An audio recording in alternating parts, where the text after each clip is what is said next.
Welcome to my guide series on Galactic War in ZeroSpace. Today we'll be showcasing how to play Galavax on Blockade, what I believe to be his best map, at least at lower levels. One thing to note right off the bat, Galavax has the biggest power spike from level 1 to level 2, as basically half of your hero's roster is locked behind level 2. So this might look a bit more difficult than it should, or if you're starting with Galavax, you might need to lower the difficulty one lower than you normally would, just until you get that level 2. So Galavax's main strengths are the fact that he can get going very quickly. Your hexite units are quite cheap and not necessarily very good in the late game, but they are good early game and you can get them out quite quickly.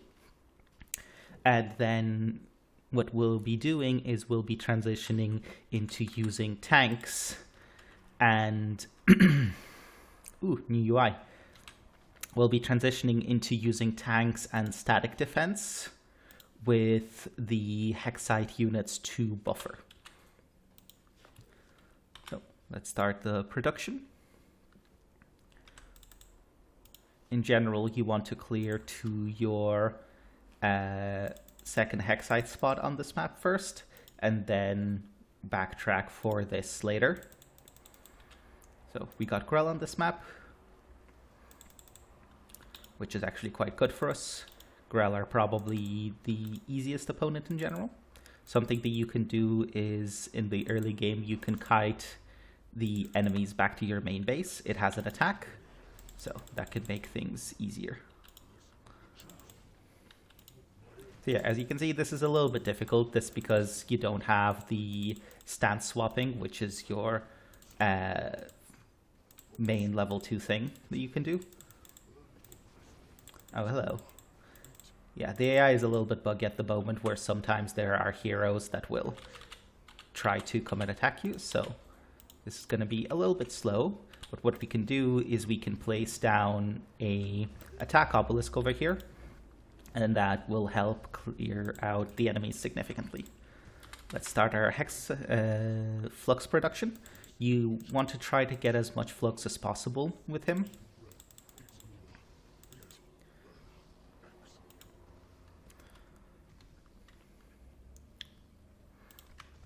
And we're going Steelsworn to start with, because they are going to be our main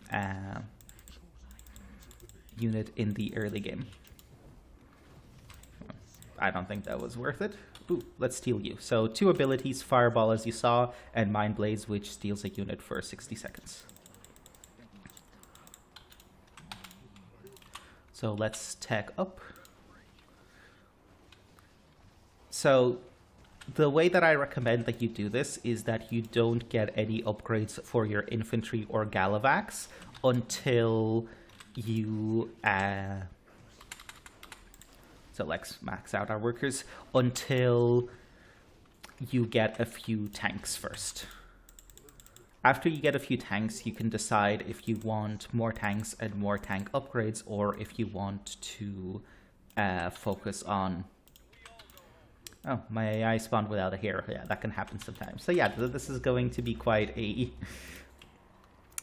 difficult map due to a few things. Again, the game is very much in early access, so there are a number of situations where things might be easier or harder, even though you're on the same difficulty. There's a lot of variance, there's a lot of different things that can happen, or a lot of different combination of things.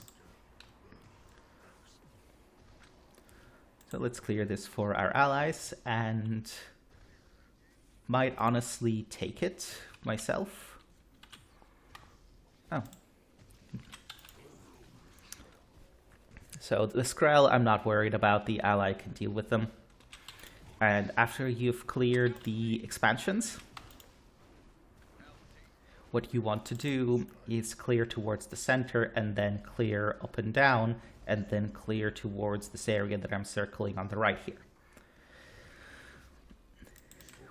That area is quite important later in the game. There we go, there's the first objective. So let's try to bait the units back. And let's place some towers down to help the clear. So you can also build these towers, which is why I feel like Galavax is the best. This is Galavax's easiest map, because you can just build towers with your hexite instead of having to spend it on units that aren't very good. And this map is very well suited for just spamming a bunch of towers all over the map and winning that way.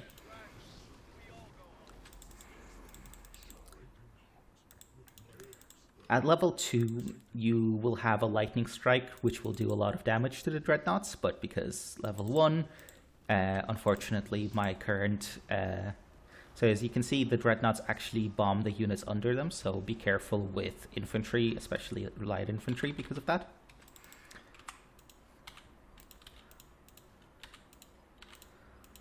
Let's build some more supply depots, and let's try to clear one of the other towers.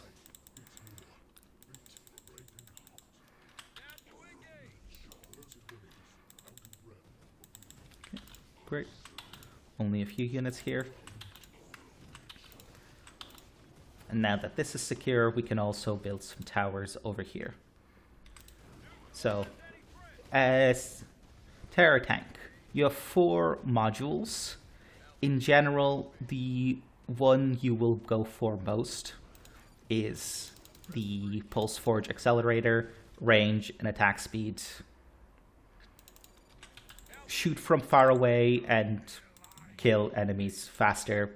Dead enemies can't shoot you back. Enemies that you shoot from outside of the range can't shoot you back. So, pretty simple concept.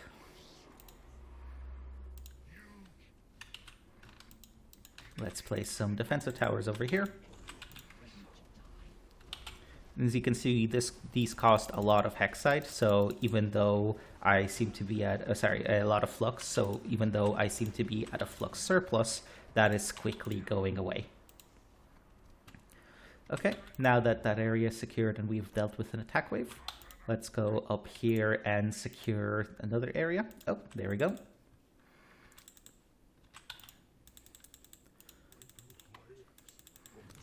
I believe there's a bit of randomness to which which direction the dreadnoughts will come into, at least for some of them. In this case, we got up air area, even though we chose to secure it second. But that's fun. There's still plenty of time. And as you can see, a lot of the dreadnoughts are going through the central area, which is what we'll be securing next. As with Vintra, I recommend once you get into the mid-game and you have a standing army that you have Galavax on a separate hotkey by himself. It's just easier to micro him that way. And we'll secure the dreadnoughts over here. Great, both of the tanks have been fully reinforced. Let's grab a third tank. And there you go. As you can see, the tanks can safely shoot the dreadnoughts outside of their bombing range, so you don't need to worry about them dying to the bombs. There we go. That was painless. Great. Now let's try to secure the center of the map. Let's actually spawn a healing turret here, since Galavax is quite low, and we'll want to secure this area and basically camp it anyway.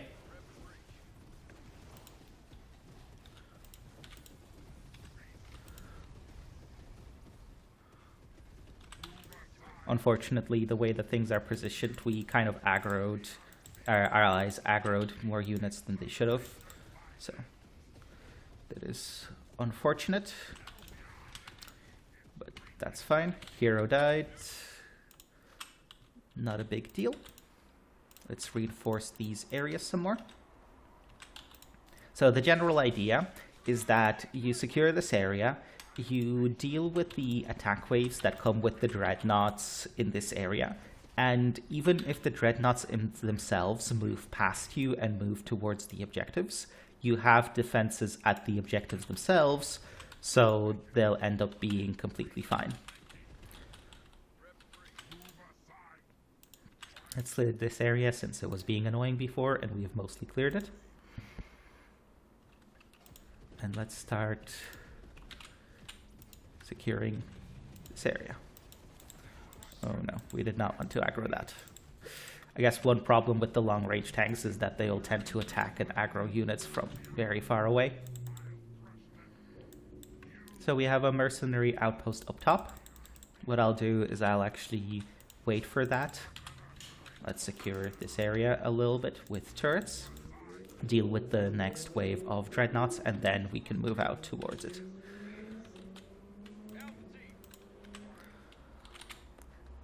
And at this point, you can consider whether you want to get, oh look, a dreadnought coming to a location very kind of far away for us that we haven't cleared, but it's going through our defenses here and our defenses here, which means that despite not securing this area, which our allies are trying to secure, no ally, let's not do that. We're good. So yeah, one thing on this mission is that you do need to make sure to give your ally orders. You can hold Alt and then give your allies pings. Otherwise, they will do dumb things like trying to clear to an area that they don't need to clear and lose their entire army. That's okay. The reason I'm playing showcasing the commanders on the maps that I feel like they're strongest is that things can go quite wrong. Oh, there was a bonus objective over here that decided to aggro onto us. That's actually great.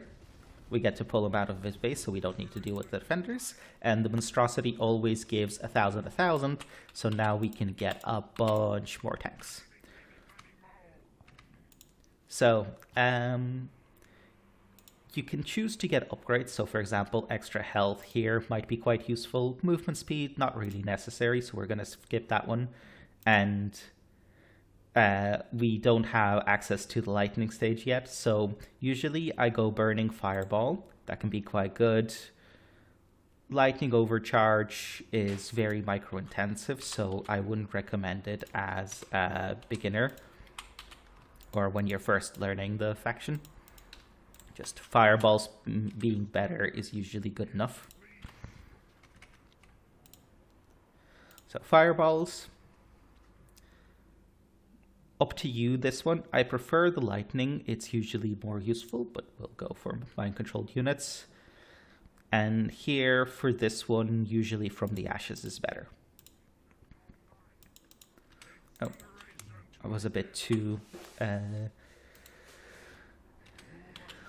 focused on explaining all of that, so missed the window to go after the bonus objective. That's okay. So get more terror tanks, build more turrets, build more turrets in this way.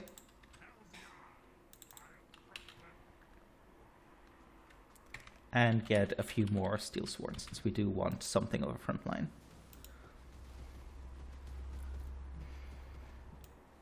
So yeah, and as you can see, these defenses are dealing nicely with the attack waves coming for the different places. And we're dealing with the dreadnoughts and their escorts.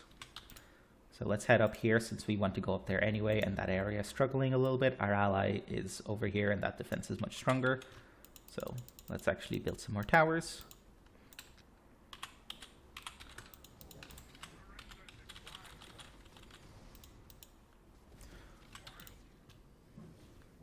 Oh, 3 bonus objectives, okay. Usually, I believe there are 2 in this map. I believe that was changed at some point. Not sure exactly when.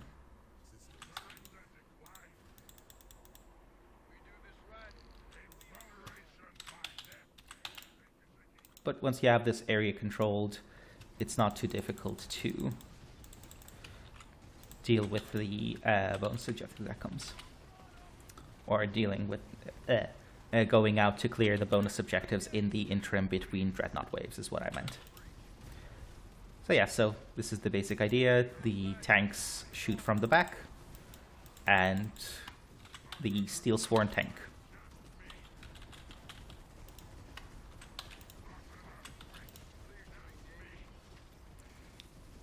Great, we got some more frontline units. If I have some extra flux that I don't want to spend on Dreadnoughts, which isn't likely, but might happen, or not Dreadnoughts, tanks, then I might get some more of the flame walkers. Ooh, this is a little bit of an awkward one.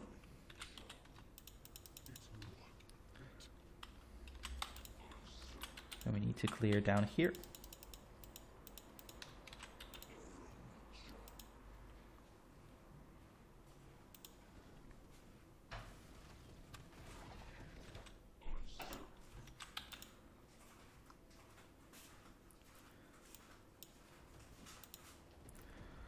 Thankfully, their tanks with the long range are still good. So I can just ask them to focus the Dreadnoughts down, and it will be just fine.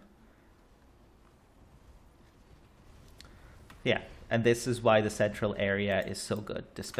Instead of having to clear this, whatever else, you just clear the initial 3 areas, a 4th central area, and that's it. That's you done.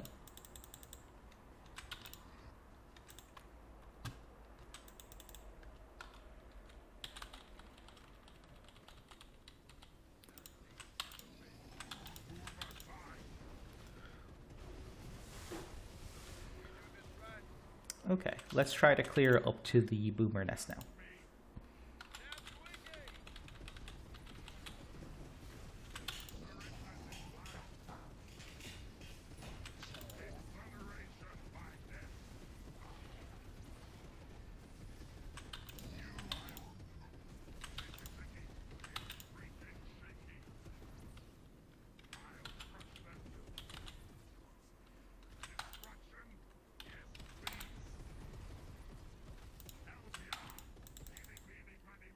So this is actually a fortified enemy base down there. So we want to kind of move up here and clear it from up here and then go down and around. Unless the AI decides to aggro the entire enemy base there as well. Well, whatever, it's fine. And we just want to save up the energy for a bit so that we can put turrets down wherever the enemy spawn. Let's get some more Steelsworn. Let's reinforce. Okay. So as you can see, the majority of these waves go through the central area. So just put turrets down in the center. Kind of hard to go wrong with it.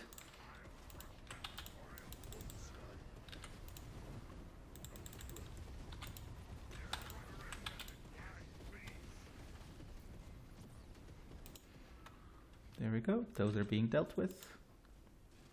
I believe this is the final wave, so let's try to push up to the boomer nest quite quickly.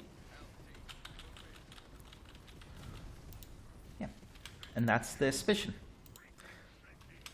It was a little bit more tricky than the other showcases, simply because, as mentioned, Galavax at level 1 is way slower. If I had level 2, then the early game would be much better, which would give me much more time in general.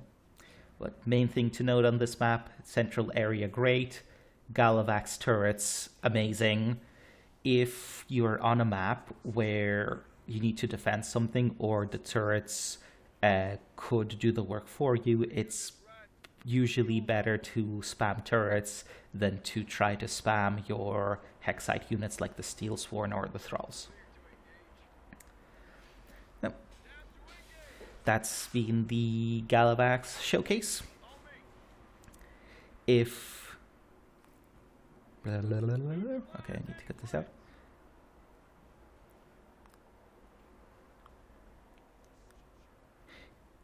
If you have any questions or want any help, I have a written companion guide to this on the ZeroSpace Discord, and I'm also quite active in the Discord, so feel free to ask there or in the comments.